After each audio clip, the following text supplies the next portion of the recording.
नमस्कार, प्रदेश की number 1 debate show में आपका बहुत बहुत स्वागत। आपके साथ मैं हूं संतोष गंगवार।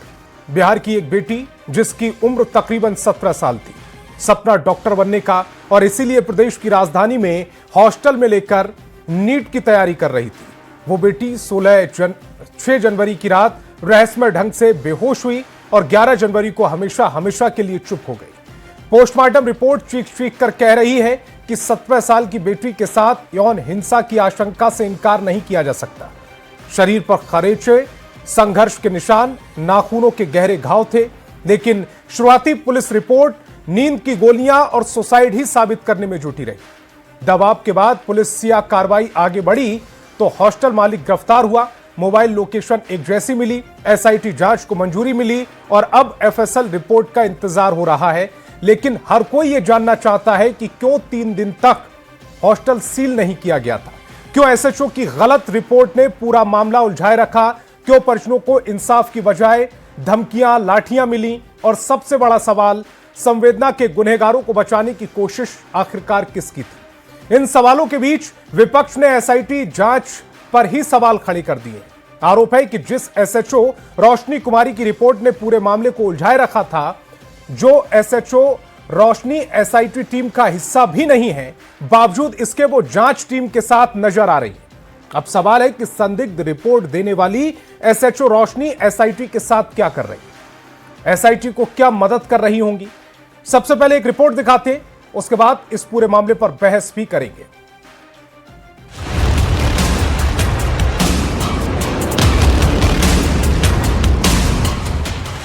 संवेदना, यही नाम दिया है हमने उस बेटी का जो डॉक्टर बनने का सपना लेकर जहानाबाद से पटना आई थी, लेकिन हैवानियत की भेंट चढ़ गई। और तो और नीट की तैयारी करने वाली संवेदना की मौत के बाद जिस ढंग से हॉस्टल संचालक, डॉक्टर और पुलिस वालों ने पूरे मामले पर पर्दा डालने की कोशिश की, वो संवेदनहीनता की पराकाष्ठा से कम नहीं। पोस्टमार्टम रिपोर्ट आने और एसआईटी के गठन के बाद जांच में तेजी जरूर आई है, लेकिन लापरवाही कम नहीं हो रही। अब देखिए इसे, ये है एसएचओ रोशनी कुमारी। संवेदना के घर वालों ने जिस एसएचओ रोशनी कुमारी पर लीपापोती का आरोप लगाया था, वही रोशनी कुमारी एसआईटी के साथ दिखी हैं, जबकि वो एसआईटी का हिस्सा नहीं है। साफ है कि जब ये लोग एसआईटी टीम के साथ घटनास्थल का मुआयना करेंगे तो निश्चित रूप से जांच को प्रभावित। सवाल है कि क्या डीजीपी के आदेश का खुला उल्लंघन हो रहा है? क्या डीजीपी के आदेश को ताक पर रखकर एसआईटी जांच कर रही है? एसएचओ से लेकर के एएसपी की भूमिका जब पहले से ही है, तो फिर उनको एसआईटी टीम में रखने का क्या औचित्य है? जानकारी के लिए बता दें कि एसएचओ रोशनी कुमारी की गलत रिपोर्ट से ही पूरा केस उलझा था। इसके बाद मामले की जांच के लिए एसआईटी का गठन किया गया था।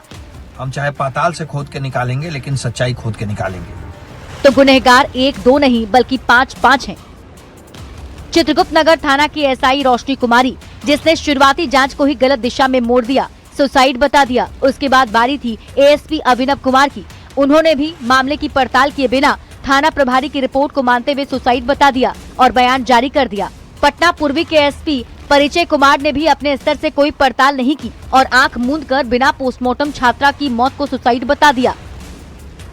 यही वजह रही कि बार बार पुलिस की थ्योरी बदलती रही, लेकिन पीएमसीएच के पोस्टमार्टम रिपोर्ट ने सबके चेहरे को बेनकाब कर दिया। विनीता मिश्रा, धर्मेंद्र कुमार और जहानाबाद से राजीव विमल के साथ ब्यूरो रिपोर्ट।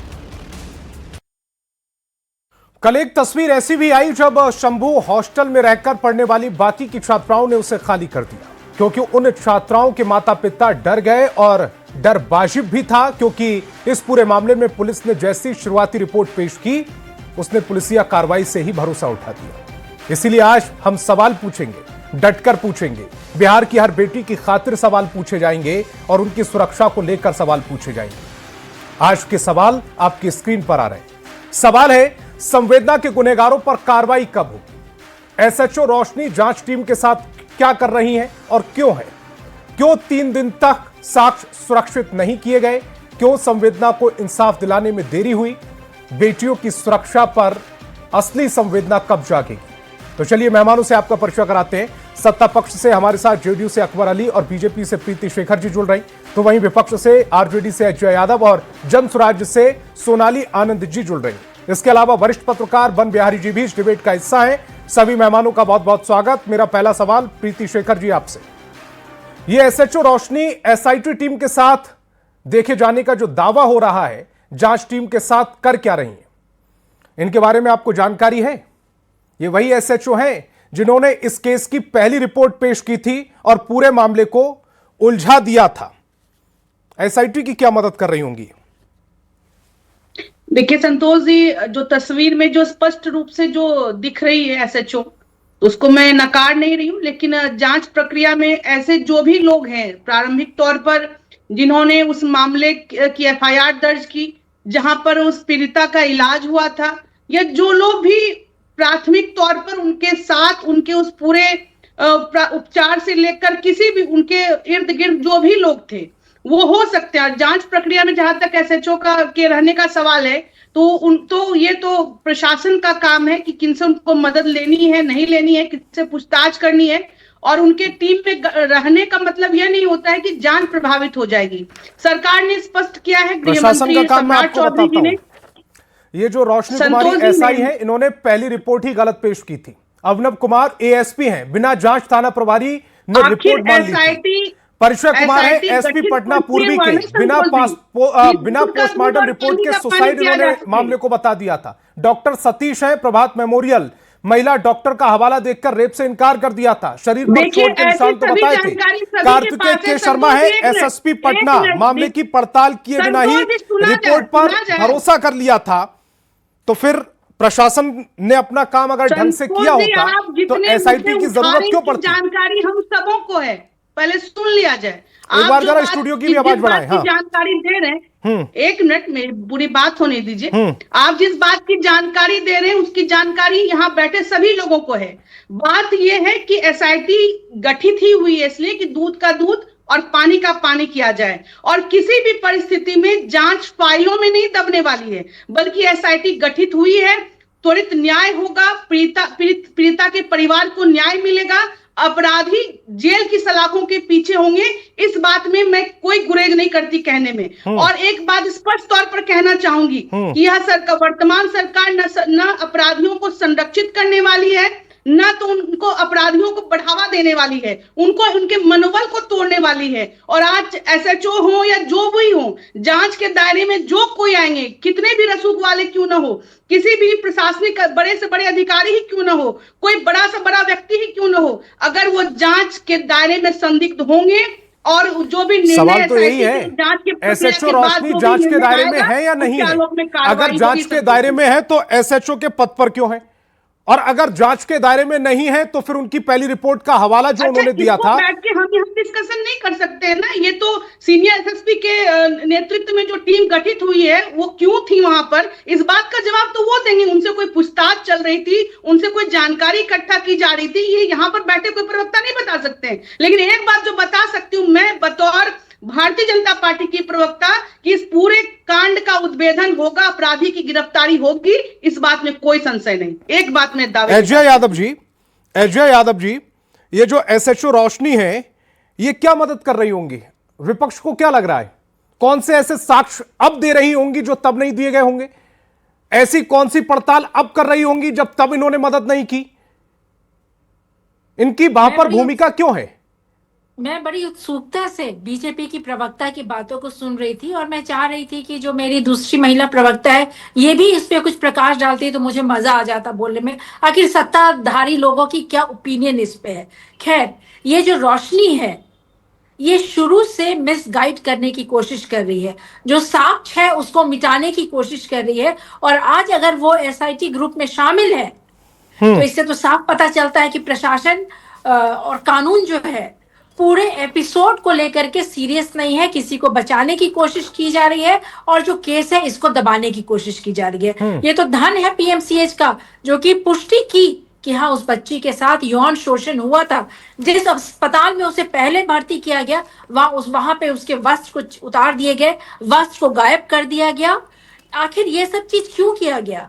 इसलिए ताकि जो इसमें लिप्त है उन्हें बचाया जाए। जिस हॉस्टल में वो बच्ची रहती थी, आज सब कह रहे हैं कि बड़ी बड़ी गाड़ियां वहां आया करती थी और वो जो हॉस्टल है ये सेक्स रैकेट चलाने का एक अड्डा है। जिस तरह से बालिका गृह कांड भी एक सेक्स रैकेट चलाने का अड्डा था और बड़े बड़े सरकार के लोग, जेडीयू के हो, बीजेपी के हो, प्रशासन के हो, जैसे इन्वॉल्व थे। उसी तरह से ये जो हॉस्टल है, इसमें से बड़ी बड़ी गाड़ियां आती थी और सत्ताधारी लोग हो, प्रशासन के लोग हो, सब इसमें आते थे। आखिर तभी तो आज ये जानकारी आपको कैसे लगी? काम नहीं कर रहा है और बचाने की कोशिश की जा एजिया रही जी, है। ये जो तो बड़ी बड़ी सच्ची गाड़ियां आती थी हॉस्टल के आसपास, ये जानकारी कैसे पता लगी? सवाल ये भी है क्योंकि अभी तक सीसीटीवी फुटेज परिजनों को नहीं दिखाया गया है। उन्होंने डिमांड की थी कि सीसीटीवी फुटेज हमें दिखाया जाए, वो सीसीटीवी फुटेज भी नहीं दिखाया गया है। जी, आखिर सीसीटीवी फुटेज क्यों नहीं दिखाया जा रहा है? इससे ना कि सच्ची बातों की पुष्टि हो जाएगी।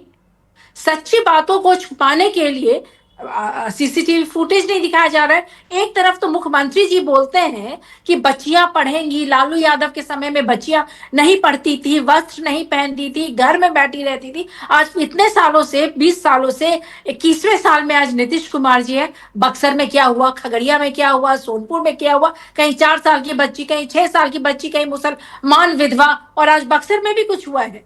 इसी तरह से महिला के साथ रेप हुआ है। हर जिला में एक नहीं अनेक रेप कांड होते हैं, उसके बाद हत्या की दी जाती है, आंख फोड़ दी जाती है। और नीतीश कुमार जी बोलते हैं कि कानून का राज है, महिलाएं सुरक्षित है।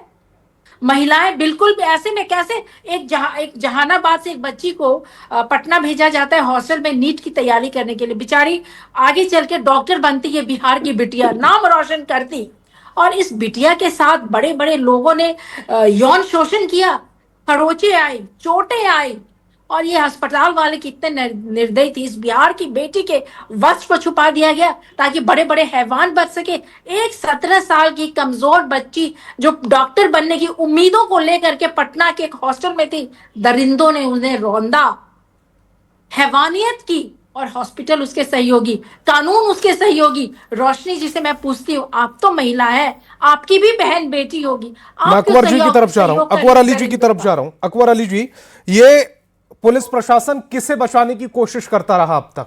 क्योंकि एक मामला नहीं है, रोशनी कुमारी ने सिर्फ गलत रिपोर्ट नहीं दी, अभिनव कुमार ने बिना जांच थाना प्रभारी की रिपोर्ट को माना, परिचय कुमार जो एसपी हैं उन्होंने बिना पोस्टमार्टम रिपोर्ट को सुसाइड बता दिया। बहुत जिम्मेदार पोस्ट होती है एसपी की, सुपरिंटेंडेंट पुलिस। उसके अलावा डॉक्टर सतीश प्रभात मेमोरियल के, उन्होंने महिला डॉक्टर का हवाला देकर रेप से इनकार कर दिया। और कार्तिकेय के शर्मा एसएसपी पटना, मामले की पड़ताल किए बिना ही रिपोर्ट पर भरोसा कर दिया। यह इत्तेफाक तो नहीं हो सकता, इतनी गलतियां किसको बचाने की कोशिश थी ये पुलिस प्रशासन की ओर से?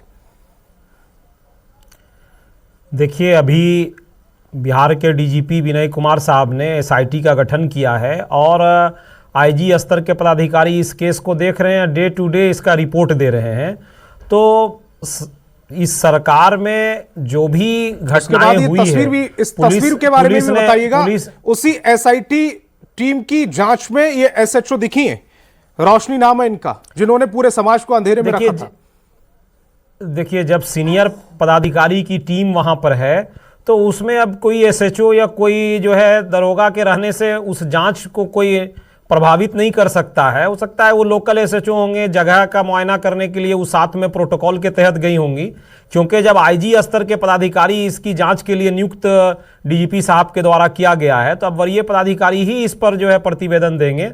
और इसके लिए सरकार प्रतिबद्ध है और प्रशासन जो है, सीनियर जो अफसर गए हैं वो प्रतिबद्ध हैं कि भाई जो निष्पक्ष जांच होगा और जो लोग इसके दोषी होंगे उन पर सख्त कार्रवाई की जाएगी।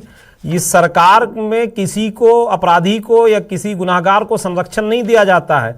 ये जो प्रवक्ता राजद की कह रही थी, तो इनके समय में ये शिल्पी गौतम हत्याकांड हुआ था, इस तरह की जो है एक घृणित जो है उस वक्त भी अपराध लोगों ने किया था, तो सरकार के लोग उसमें शामिल थे और सरकार के लोगों को बचाया गया।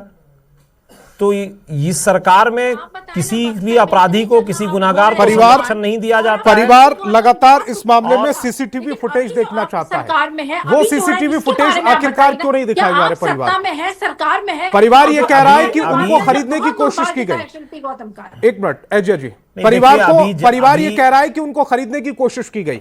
ये कौन लोग हैं जो उन्हें खरीदने की कोशिश कर रहे हैं? परिवार ये कह रहा है कि उनकी जान को खतरा है। परिवार ये कह रहा है कि लगातार इंसाफ की गुहार लगाते रहे पुलिस प्रशासन, इस पूरे मामले को सुसाइड घोषित करने की कोशिश करती रही। इस देखिए, बच्ची का सवाल है। मैं इस तो ये बच्ची कह को रहा हूं कि बोलिए ना। आखिर इस अब सरकार फिर ने भी ही जो गौतम है चले और जाते हैं। बिहार के डीजीपी ने ही इस पर जांच गठित की है और जांच जो है टीम गठित करके कराया जा रहा है। सरकार की जो मंशा साफ हॉस्टल है संचालिका कि थी, जो भी इसके हाँ, ये इसके कहां गायब दोषी है? हैं उन पर सख्त कार्रवाई कराया जाए और स्पीडी ट्रायल के माध्यम से उनके विरुद्ध कार्रवाई होगी और ऐसी सख्त सजा होगी कि एक मिसाल इस कायम होगा। इसमें कोई संरक्षण किसी को सरकार ने नहीं दिया। हाँ, उनके परिवार वालों को सुरक्षा की आवश्यकता है तो निश्चित तौर पे सरकार सुरक्षा मुहैया कराएगी और अभी जांच प्रक्रिया में है। अगर जो एविडेंस है उसको परिवार के लोगों को भी दिखाया जाएगा। अभी प्रक्रिया में जांच है, जांच अभी चल रही है और इस पर स्पष्ट निर्देश है सरकार का और डीजीपी साहब का, जो इसमें सीनियर पदाधिकारी हैं आईजी स्तर के, कि आप डे टू डे इसकी रिपोर्ट कीजिए जांच रिपोर्ट को। इसलिए इसमें कोई भी जो है संरक्षण अपराधी को या गुनाहगार को कोई नहीं दे सकता है, चाहे नीचे स्तर के कोई पदाधिकारी हों या कोई इसमें शामिल हों। जो भी दोषी होंगे या जिन्होंने जांच प्रक्रिया में गड़बड़ी की होगी उन लोगों के विरुद्ध भी कार्रवाई होगी। इसलिए जो है मुख्यालय सोनाली आनंद जी की तरफ जा रहा हूं। हाँ, सोनाली आनंद जी की तरफ जा रहा हूं। सोनाली आनंद जी, ये जो हॉस्टल संचालिका है नीलम अग्रवाल, ये गायब है। केयरटेकर नीतू और चंचला गायब हैं। इसके अलावा जो हॉस्टल संचालिका थी उसके दोनों बेटे गायब हैं। सीसीटीवी फुटेज, जैसा मैं लगातार कह रहा हूं, परिवार वालों को दिखाया नहीं जा रहा। मकान जो मालिक है मनीष रंजन, उसका गार्ड लापता है। ये सब कहां है? अगर इस पूरे मामले में इतनी निष्पक्ष पुलिस की कार्रवाई रही है तो ये है कहां? 13 दिन से तो ज्यादा हो गया मामला। बिल्कुल, जिस कॉन्फिडेंस के साथ यहाँ पे कहा जा रहा है कि जो भी इसके अपराधी हैं उन्हें सजा दी जाएगी, सबसे पहला प्रश्न यहाँ पे यही उठता है कि आपने उन 150 लोगों पे एफआईआर किया जो कि प्रदर्शन कर रहे थे, लेकिन उन पे आपने कोई भी एफआईआर नहीं किया। जिस हॉस्टल के संचालक थे या फिर ओनर थे, आपने उन्हें फर्स्ट डे पे ही क्लीन चिट दे दी। और यहाँ पे सबसे बड़ा मुद्दा यहाँ पे ये उठता है कि रोशनी जी, जिनकी आप बात बार बार कर रहे हैं, उन्होंने जब प्राइमरी फर्स्ट स्टेज पे ही जब रिपोर्ट गलत दी और जब ये साबित हो गया, फिर भी उन पर एक्शन नहीं ले रही है सरकार या फिर डिपार्टमेंट एक्शन नहीं ले रहा है। साथ में वो इन्वेस्टिगेशन में वो घूम रही हैं। बाकायदा होना ये चाहिए था कि उन्हें इमीडिएटली सस्पेंड करना चाहिए था और इस केस से बाहर रखना चाहिए था। और यहाँ पे सबसे इंपॉर्टेंट बात ये कहना बहुत जरूरी, क्योंकि बिहार की पूरी जनता सुन रही है इस बात को, कि 11 दिन बाद या 12 दिन बाद एसआईटी गठन करने कोई भी मतलब नहीं है, क्योंकि सारे एविडेंसेस इस 11-12 दिनों में खत्म हो चुके हैं। एसएचओ की जिम्मेदारी बनती है कि फर्स्ट स्टेज पे ही फॉरेंसिक टीम लाई जाए, सैंपल्स कलेक्ट किए जाए, ताकि क्रिमिनल्स का आइडेंटिफिकेशन बहुत जल्द हो सके। लेकिन ये सारी चीजों को ताक पे रखा गया और अभी आप इन्वेस्टिगेशन कर रहे हैं 10 दिन बाद, जब सारे एविडेंसेस खत्म हो चुके हैं, पोस्टमार्टम के बेसिस पे जो चीजें सामने आई 3-4 दिन तक तो हॉस्टल के बाद में आवाई जाही चलती रही, उसको सील भी नहीं किया गया। हॉस्टल सील भी नहीं था, उसमें कौन से साक्ष्य बचे होंगे?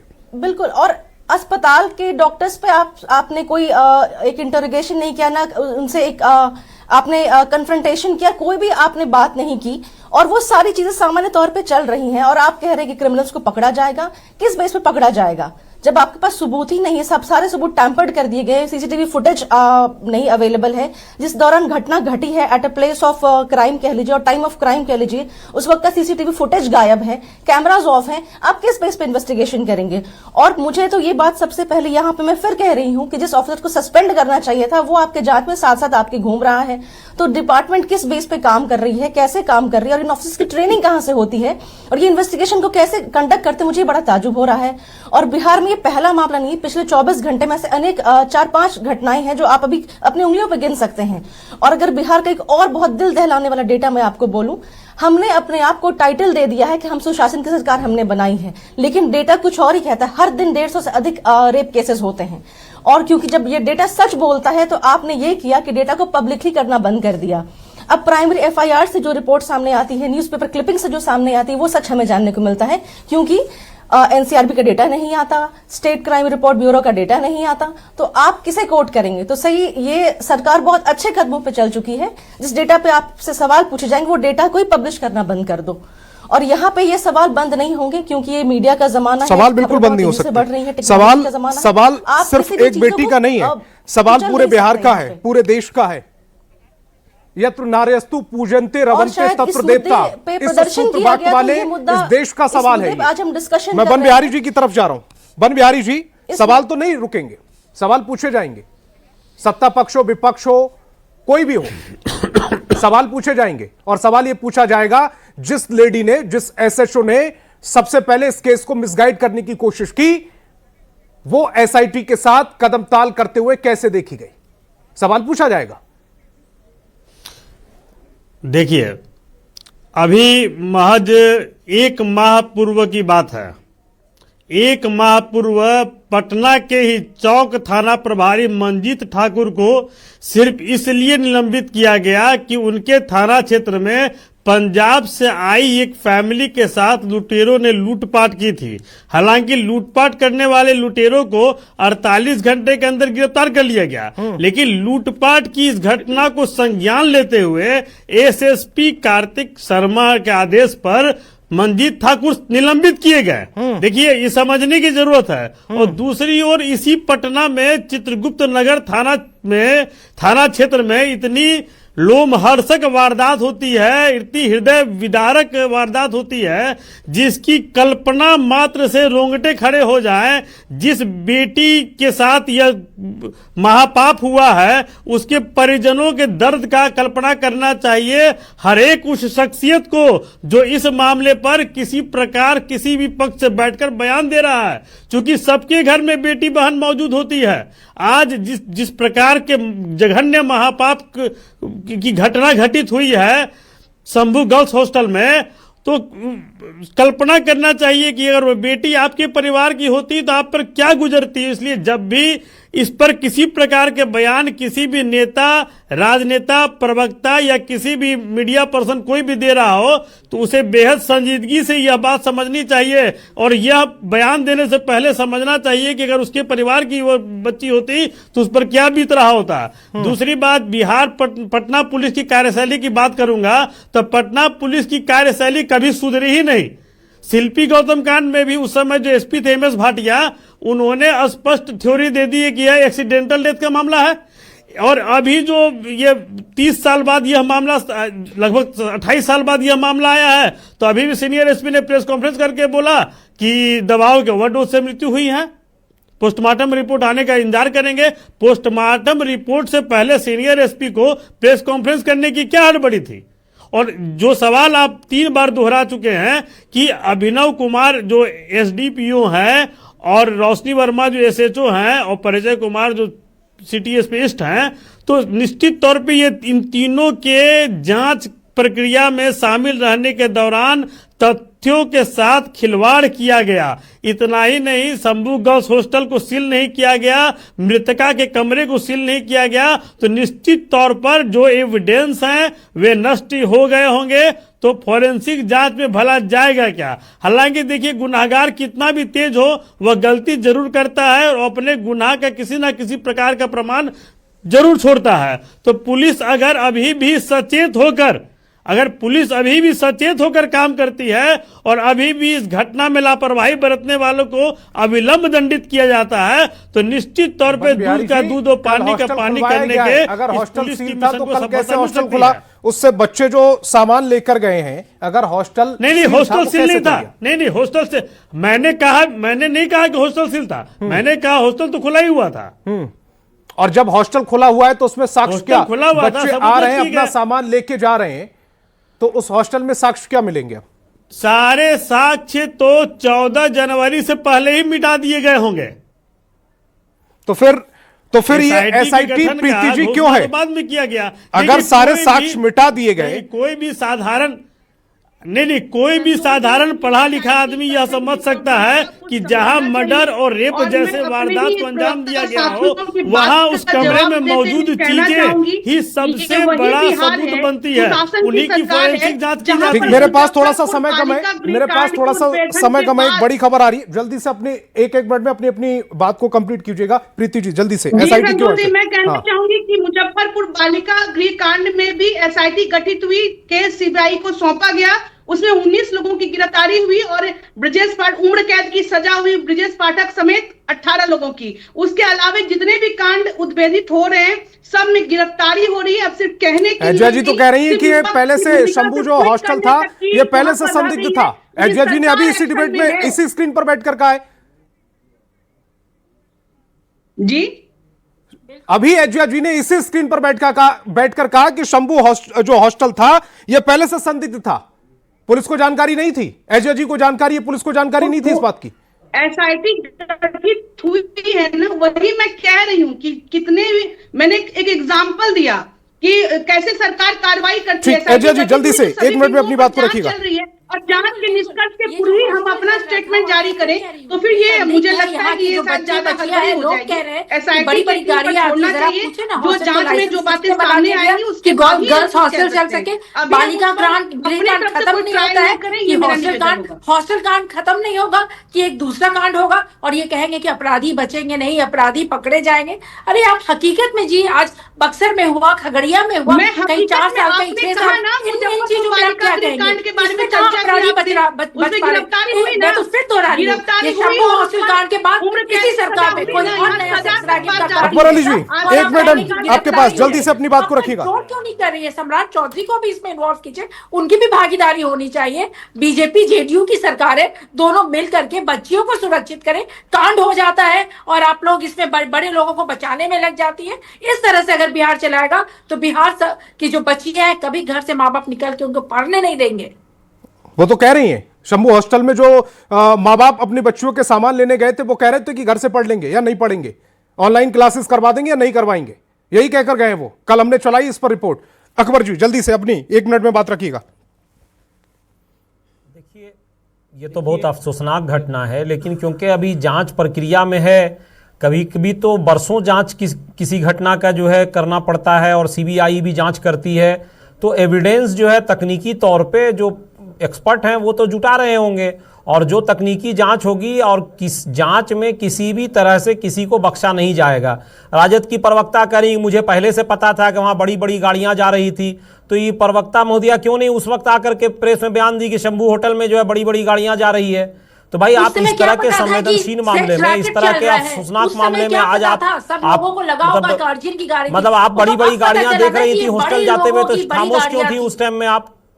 और क्यों नहीं बोल रही थी कि यहाँ हॉस्टल में जो है संदिग्ध गतिविधि चल रही है? लॉजिकल बातें को मत कीजिए। तो आप इस तरह की बात, इस तरह के गंभीर विषय को आप इस तरह से बोल करके राजनीतिकरण करना चाह रही हैं। सोनाली जी क्यों नहीं उस समय में कहीं आप? सोनाली जी समय कम है, सोनाली जी का रिएक्शन ले लें, उसके बाद मैं बिहारी जी की तरफ जा रहा हूँ। ठीक, अजय जी प्लीज अपने समय पर बोलिए आप।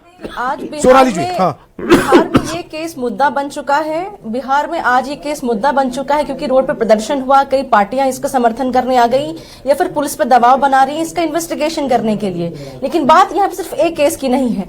सेम डे पे एक और छात्रा की मृत्यु होती है, उस पर कोई चर्चा नहीं हो रहा है। हर दिन अनेक ऐसे वारदात, उस पर कोई चर्चा नहीं कर रहा। तो यहाँ पे ये समझने की आवश्यकता है कि एक सिस्टमैटिक फेलियर है। जो पुलिस की कार्य करने की शैली है वो बहुत सोचने वाला तरीका है कि ये किस दौर पे काम कर रहे हैं। जिस ढंग से अगर इन्वेस्टिगेशन चलेगी कोई भी केस कभी सॉल्व नहीं होगा, अपराधियों का मनोबल बढ़ता रहेगा। ठीक है, बन बिहारी जी जल्दी से आपकी प्रतिक्रिया। बस एक शब्द बन के रह जाएगा। जहानाबाद की बेटी के साथ औरंगाबाद की एक बेटी भी भ्रष्ट और अनैतिक तंत्र के बलिवेदी पे चढ़ गई है। देखिए, बिहार पुलिस को अपनी कार्यशैली को बदलनी पड़ेगी। बिहार पुलिस की कार्यशैली है कि जहां सिर्फ अमीरों की और रसूखदारों की बातों को सुनी जाती है और गरीब मजलूम की आवाज को बिहार पुलिस कभी सत्य नहीं मानती है। और प्रथम दृष्टया हरेक मामले में बिहार पुलिस हरेक मामले में अमीर और रसूखदार लोगों का पक्ष लेती है, जिस वजह से बिहार में अपराध घटने का नाम नहीं ले रहा है। और बार बार कौन रहा है, इस देश का सूत्रवाक है यत्र नार्यस्तु पूज्यन्ते रमन्ते तत्र देवता, यानी कि जहां नारियों की पूजा होती है वहीं देवता निवास करते हैं। और ऐसे में जो ये पटना में घटना सामने आई है, शंभू हॉस्टल के अंदर एक जो नीट की छात्रा की मौत हो गई, उस पर इस देश का कलेजा झकझोर क्यों नहीं रहा है?